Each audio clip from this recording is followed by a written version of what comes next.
What's up guys? Welcome back with me, Vio Gandhi. It's time for Q&A. Sekarang jam 3 pagi, dan gue masih harus syuting. Udah lepek, rambut berantakan habis cuci muka, dan pokoknya berantakan lah.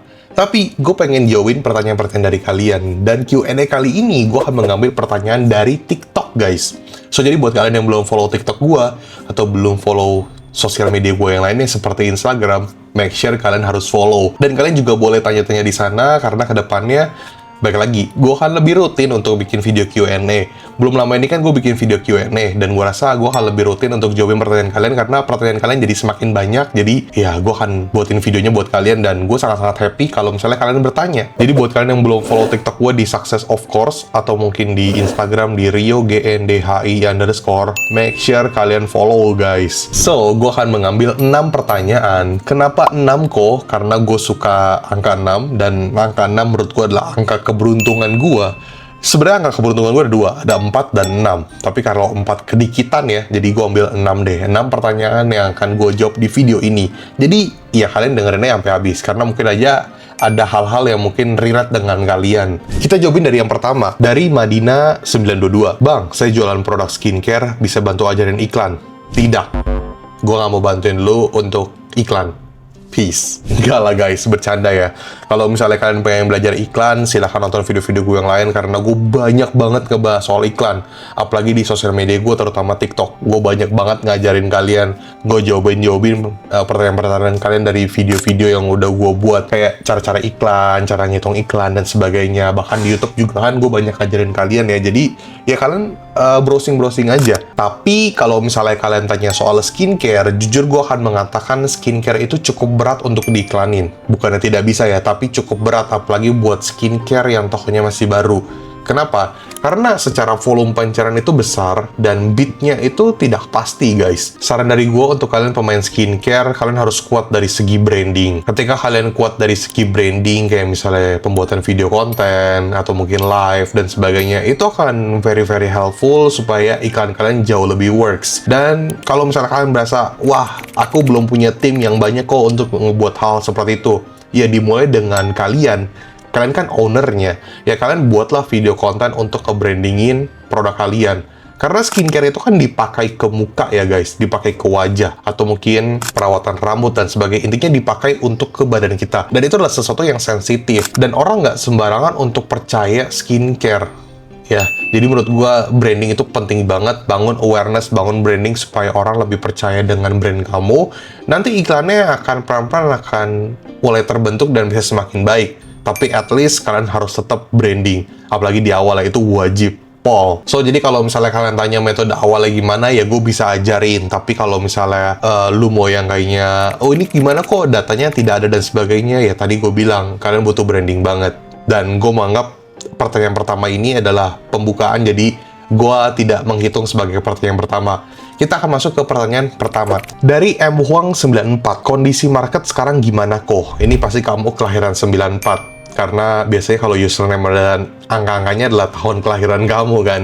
Kondisi market sekarang gimana kok? Karena sekarang di Februari 2025 ya, jadi menurut gue ini kondisi marketnya cukup oke. Walaupun untuk beberapa kategori dan beberapa toko sedang mengalami penurunan, tapi menurut gue penurunannya masih cukup wajar. Tapi cenderung Januari yang mengalami penurunan sih, Februari rata-rata pada naik. Dan ini menurut gue sesuatu yang bagus, karena kalau misalnya toko kalian naik, ya berarti kalian ready untuk di bulan puasa dan lebaran. Kalau misalnya buat kalian semua yang jualan fashion lagi mengalami penurunan, gimana nih kokonya lagi turun? Chill out guys, santai aja, karena nanti juga kalian panen kok di bulan puasa dan lebaran. Tapi so far sebenarnya sih toko kalian gue rata-rata pada naik ya. Kecuali kayak misalnya sempat kena penalti, atau mungkin produk bestsellernya kosong, atau ada variasi yang kosong. Tapi so far kalau misalnya yang aman-aman aja, tokonya rata-rata pada naik sih. Jadi menurut gue ya kondisi market di Februari 2025 nice. Dari Asti Fashion 2, kok bagusan mana, biaya per hari atau tanpa batas? Nah, ini pasti ngomongin iklan nih. Kalau ngomongin iklan ya, gua akan lebih pilih untuk iklan itu ada modal hariannya guys, dibandingkan yang tidak ada batas. Kenapa? Gua nggak suka aja kalau misalnya kita iklan dan diatur tanpa batas. Karena menurut gua iklan itu kan berubah-berubah flow-nya setiap hari ya. Dan gua akan lebih suka bahwa kita setup terus. kita cek secara berkala.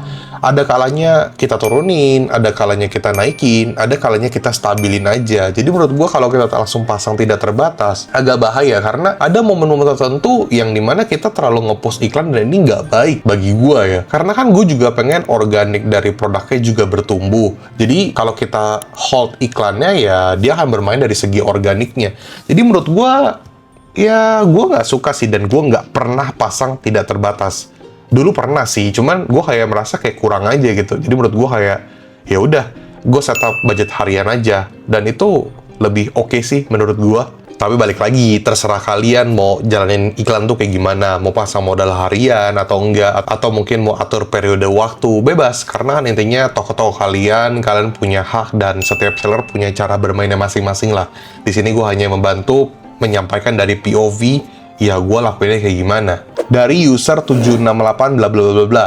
Ini biasanya dia baru daftar di TikTok dan dia belum bikin username. Pertanyaannya adalah, baru aja terjadi sama saya. Barang ini udah deket mau sampai baru kasih tahu ada biaya tambahan. Bukan masalah pelit or gak pelit, tapi kan itu bikin customer kaget dikenain biaya tak terduga di luar aplikasi. Yang ada, saya ceramain tuh kurir kalau mau ngada-ngada bukan apa-apa juga takutnya mintanya nggak kira-kira. Pakai nyalain titik maps. Kalau kurir pengen uang tip, bukan berarti harus ngakalin customer. Oke. Gue sih lupa ya, ini gue bahas video yang ngebahas soal apa, tapi kamu komen seperti ini. Jadi intinya, ya terkadang hal-hal kayak gini yang bisa ngebuat seller itu kena dampaknya. Seller bisa kena bintang rendah, bintang 1, 2, 3, dan ulasan-ulasan yang tidak benar, yang tidak berhubungan dengan produk. Karena ya, kurir, gue nggak bisa bilang kurir lah ya, oknum kurir yang suka meminta biaya-biaya tambahan atau mungkin attitude-nya kurang baik. Ya walaupun ini salah si customer-nya juga. Harusnya tahu dong customer, ngebedain kalau misalnya nge-review atau nge-rate produk ya soal produk, bukan soal pengiriman atau kurir. Karena itu di luar dari akses kita ya. Cuman gue pernah ada satu kejadian seperti ini. Kita asumsikan di kantor dan di rumah lah ya. Jadi gue lagi di kantor misalnya, terus gue ngambil paket di rumah gue. Ketika gue ambil paket dari rumah gue, tiba-tiba kurirnya minta uang parkir. Sedangkan gue tahu di rumah gue ya mana ada parkir orang rumah gue juga bukan kayak yang ada ya apa, yang minta-minta kayak karcis parkir gitu, kagak ada sih. Jadi menurut gue kayak, wah gue udah tahu nih, lu tuh bohong nih, ini oknum yang berbohong minta uang parkir. Ya gue langsung bilang, ini tidak ada parkir, dan dia sempat ngotot kayak, ini ada parkir nih. Ya udah bukti stroke-nya mana? Gue bilang aja gitu kan. Ya nggak ada bukti stroke, udah kebuang atau kayak gimana lah. Akhirnya dia marah-marah dan ya udahlah nggak usah kayak gitu. Jadi menurut gue kayak, kenapa sih ada oknum kurir yang seperti ini? Tanpa menyudutkan atau disclaimer ya, gue nggak pernah menyudutkan kurir manapun atau oknum-oknum seperti ini ya. Cuman hal ini yang membuat customer cukup resah ya. Jadi dimana kayak, jadi kita ngomongin soal duit, bisa juga bukan soal duit, kayak misalnya dia kurirnya marah-marah, atau mungkin salah ngirim paket. Hal-hal kayak gitu kan bisa ngebuat si customer kasih bintang rendah juga. Cuma di sini gue juga menyampaikan, customer juga tolong belajar lah. Kalau misalnya kalian order di online, reviewnya itu adalah review untuk produk si seller, bukan soal pengiriman. Jadi itu adalah dua hal yang berbeda. Noted ya. Pertanyaan selanjutnya dari Fitra Zinedin. Kalau organik udah bagus, ngapain iklan wey? Well ya bebas, kan gue udah bilang ya. Kalian mau bermain organik, mau bermain iklan, itu terserah kalian. Kalian yang punya toko, kalian yang tahu baiknya buat toko kalian itu kayak gimana.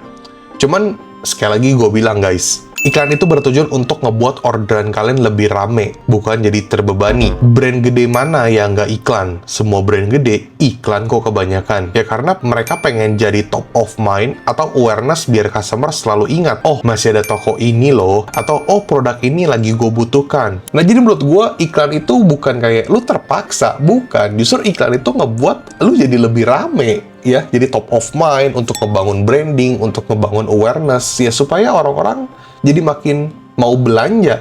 Atau tadinya nggak kepikiran jadi pengen belanja karena gara-gara iklan lu lah, intinya seperti itu. Jadi menurut gue kayak, ya lu mau bermain organik boleh, ya ada bagusnya lu bermain iklan juga. Karena kan itu untuk exposure toko lu, exposure produk lu, atau mungkin brand lu. Itu akan jauh lebih bagus. Sekali lagi gue bilang, brand gede hampir semuanya iklan. Gue rasa semua brand gede iklan sih pasti. Ya kalau lu tanya gue pribadi lebih suka mix. Ada bermain organik, mix iklan.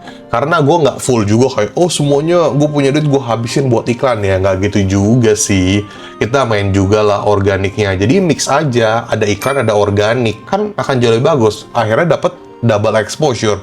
Ada momen tertentu kita dapat organik, ada momen tertentu kita hajar di iklan juga biar lebih luas marketnya. Mending kayak gitu gak sih? Tapi ya coba kalian komen deh. Next question dari Eka Marcella 0. Selamat pagi kok, saya sudah rutin tidak pernah off isi saldo 100.000. Penjualan ada selalu, tapi tidak pernah lebih dari 4 penjualan. Untuk meningkatkan langkah apa yang harus saya ambil kok? Terima kasih. Selamat pagi juga, karena sekarang jam 3:30 subuh ya. Ya bener, selamat pagi sih.